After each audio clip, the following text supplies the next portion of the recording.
Hello everyone, welcome back to my channel. Why yes, I have done something different with my hair. How sweet of you to notice. Anyway, the title of this video is somewhat self-explanatory, but I would like to fully explain myself. I have read Children of Dune. Here it is. Still, it's a very pretty cover. I'm not going to talk about the very pretty cover to it, unfortunately. But the reason that everything on the channel got delayed, very well timed to being so early in my career, is mostly because I didn't want to start on reading Children of Dune. And I felt like as soon as I posted the last video, then I would have no excuse whatsoever not to start Children of Dune. And so I didn't finish it. Until it got self-indulgent to a ridiculous degree. Because it's ripping the band-aid, just get it over with, is probably the best thing to do at that point. To get some spoiler warnings out of the way, there will be, in this video, there will be spoilers for Dune and for Dune Messiah. So if you don't want to know anything about those books, the two previous books in the series, then click away. It's not for you. There will be light spoilers for Children of Dune, but as I said, they will be light because I won't touch the main story too much. There will only be details here and there. But if you do want if you're going to read Children of Dune and you want an entirely blank slate, then again, this video is not for you. But otherwise, please stick around. I'm only slightly super nervous about it. But before we go into Children of Dune, I would like to give a little explanation, a little disclaimer about how I'm thinking in this case. Because I have found that when I give what I think is measured and reasonable critique of a book, other people take that as though I'm telling them that they shouldn't read a book. And that's rarely what I want at all. Almost never that's what I want. My reasons for not liking a book is not good enough a reason for someone else not to read it or to enjoy that book. I just care a whole lot about details in writing. So I guess when I explain myself, maybe I go too hard or I obsess over small things, and people take it as much harsher than I intend, actually, only. Or maybe people just want a perfect reading experience whenever they pick up a book. I don't know. So, for instance, during all this time when I was postponing starting Children of Dune, I read a trilogy. I read a lot of books. Amongst all the books I read a certain trilogy.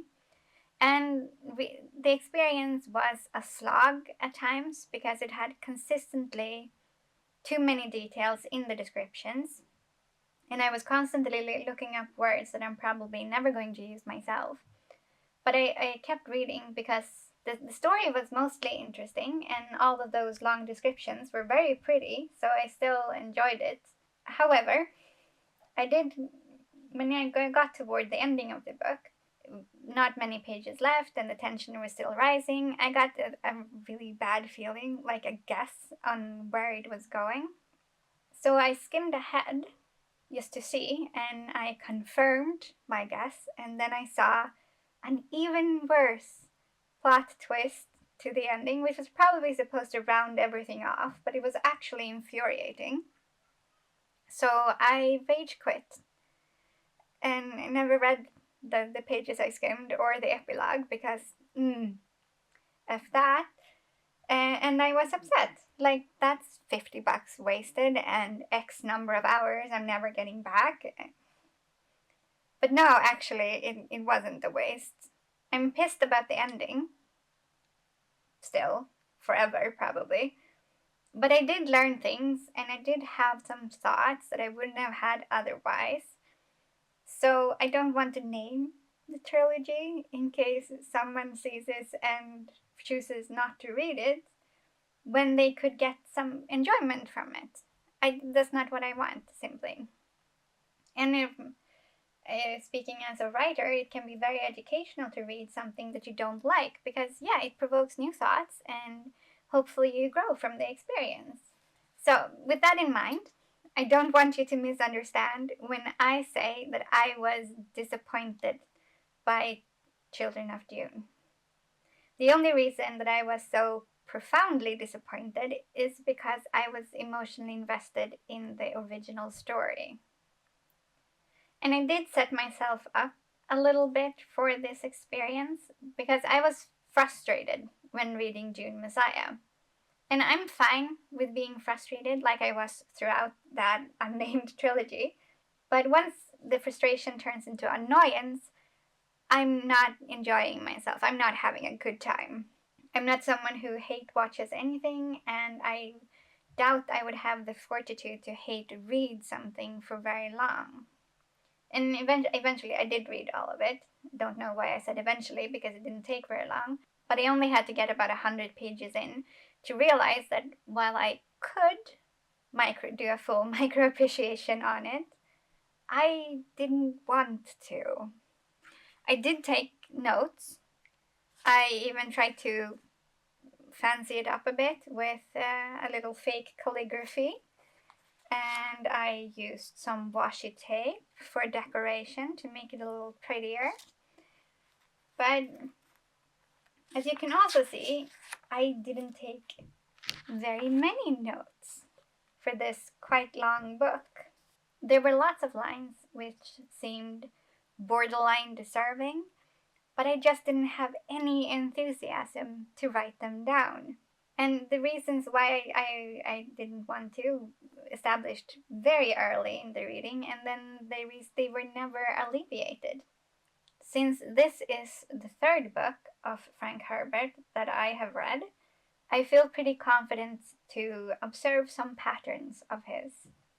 One thing, which we also saw throughout Dune Messiah, is that Herbert introduces new concepts or developments on concepts as though they are obvious, as though they have been obvious throughout. One example in this book is that we are told that the Fremen has forever kept predatory fish in their water supplies in order to keep out the larval form of the sandworm, which instinctively destroy caches of water because water is poisonous to their final form. It's a perfectly fine logical feature to add, the strategy of the Fremen that is, but it feels to me that Herbert is cheating in the way he introduces it. Continuity is a point of quality when judging a series, and he sort of fails on that point, and it feels like he gets away with it because the changes are good. If the changes were bad, then we would have a real problem on our hands. In the same way, he also, if he doesn't counter, like blatantly go against previously stated things, he utterly strains against what's been said previously. For example, a key feature in this book is that Alia has become abomination.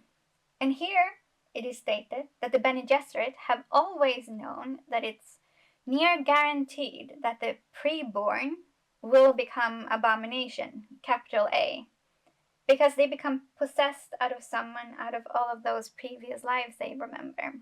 And it's presented as though all Bene Gesserit know about this risk, meaning Jessica knew about it when she drank the water of life and became a Reverend Mother. And I will be bold enough to say that this doesn't fit. It almost fits, but not quite. Gaius Helen Mahayam always referred to Alia as abomination, but it was never explained to us, and that feels like a significant oversight considering how central that concept is to this book.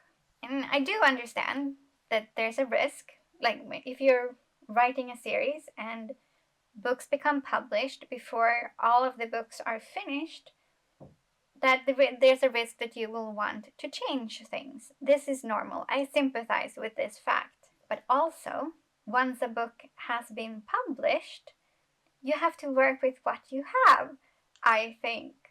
It's fantastically frustrating, and Herbert did the same thing with the Bene Claylax, for instance.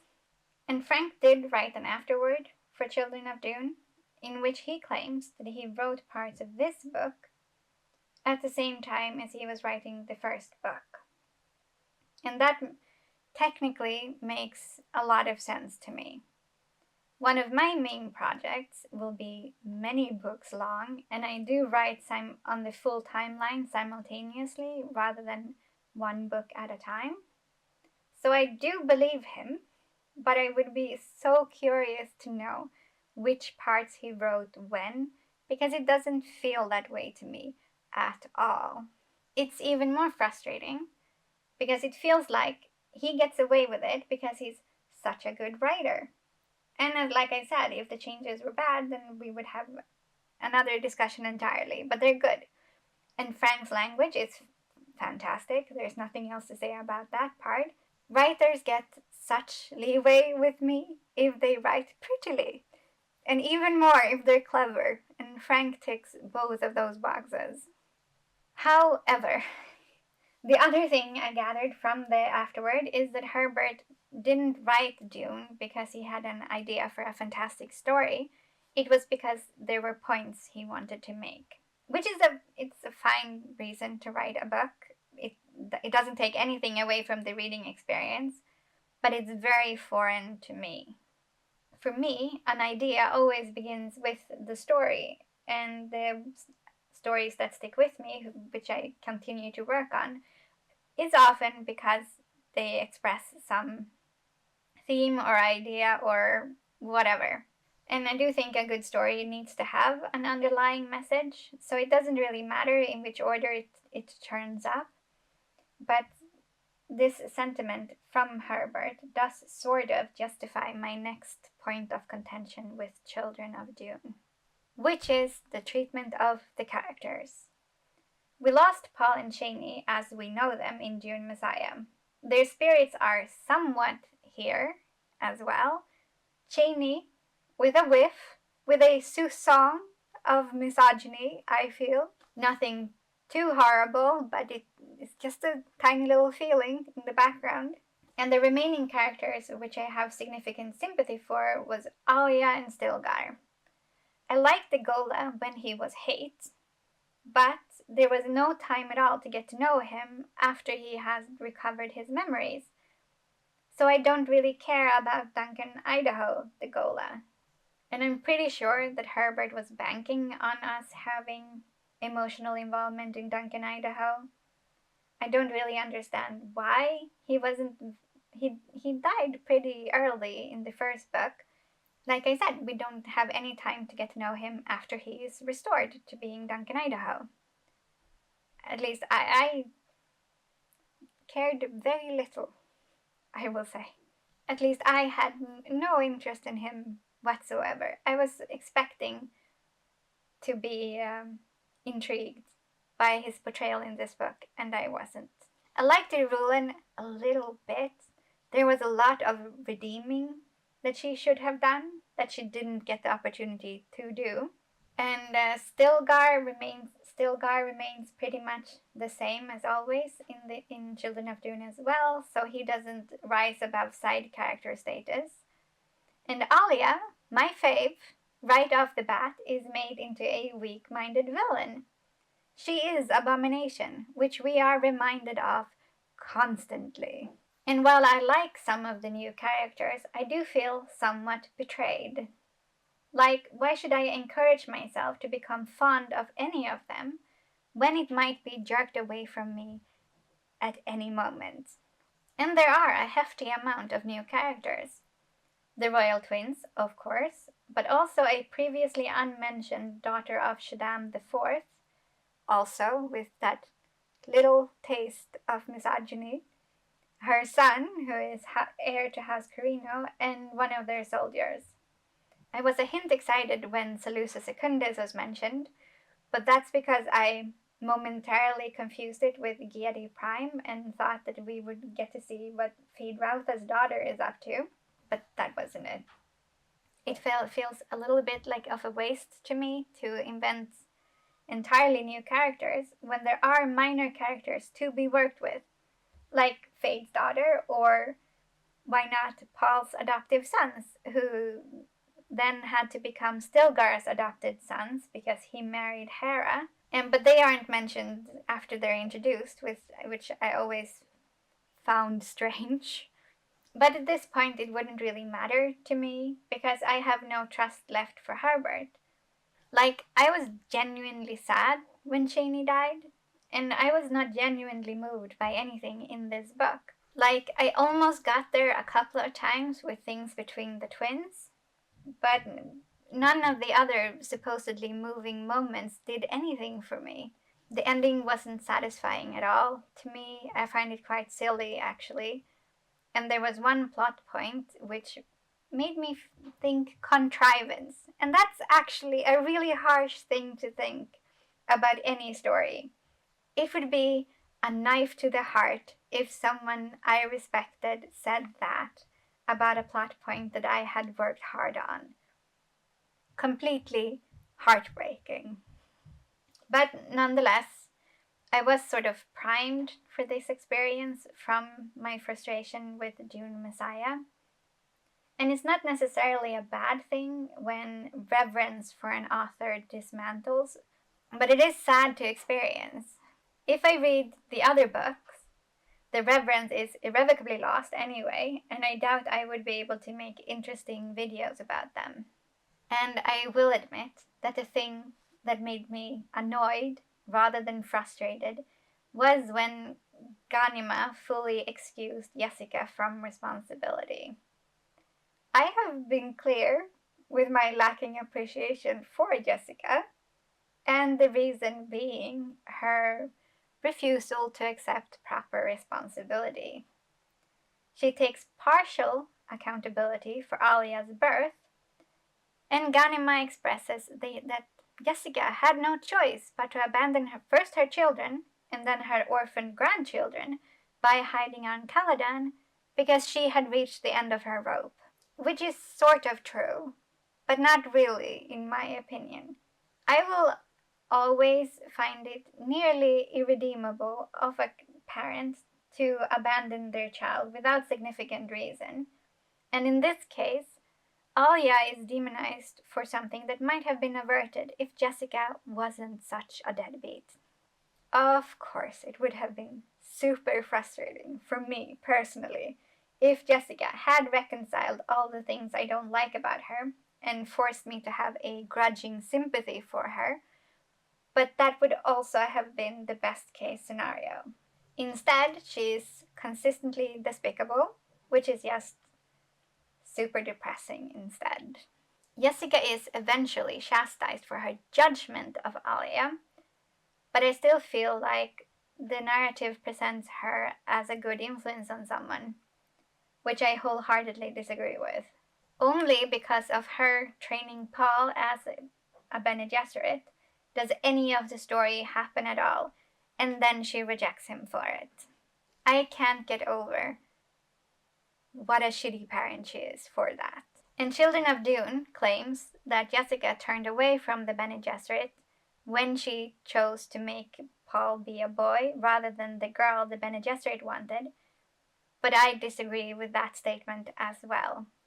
If you want to know why, go watch my video on Dune. In the end, it is my fondness for the original story that makes me choose not to micro-appreciate this book I was so disappointed when reading. By rereading it, writing a script, making all of the graphics, filming it, editing it, adding the subtitles. It's a lot. I've come to think of this channel sort of as my reading vlog with a lot of extra steps added. But I would like to end this tirade with a reminder that my frustration with this book shouldn't prevent you from reading it, from enjoying it. I'm just one person. I have one opinion. If I did micro appreciate it, I would also feel compelled to tell you about every single annoyance I had, and there were many. And I don't think that would be very nice coming from me. If you have read Children of Dune, or if you're about to, and you disagree with my opinion, with my take, I encourage you to tell me all about it in the comments. I do think we're capable of polite discussion about works we enjoy as well as those we don't. I do really enjoy watching like Crimson Rogue or Alice tear a book apart at the seams. And the frustration is a key ingredient, I think, but it's righteous annoyance. Like you can tell that Crimson Rogue really cares about good writing because he wants the books to be better. And while I doubt that I would be good at that kind of video, I do feel that good writing might be the reason for the existence of the human race. And if that's not a bias, I don't know what is. And right now, I have started on Wheel of Time, and I am enjoying it, as opposed to this whole situation. I have known lots of people who enjoy those books, both as nostalgia from reading them when young, and then from a more sober appreciation when rereading them as adults. It is slightly tiring to think about reading all of them, but I would like to be fully able to appreciate what Sanderson brings to the table, and for that I have to read all of them. But appreciating good writing is also a reason for existence, so I'm sure it will be fine. Especially as I have no nostalgia for this series, so I won't care if there's anything I don't like. On the other hand, I do feel pressure not to yuck someone else's yum, as you might have noticed as an undertone to this whole video. But I am totally confident that you can handle if my opinion is different from yours. Stick around and we might find out.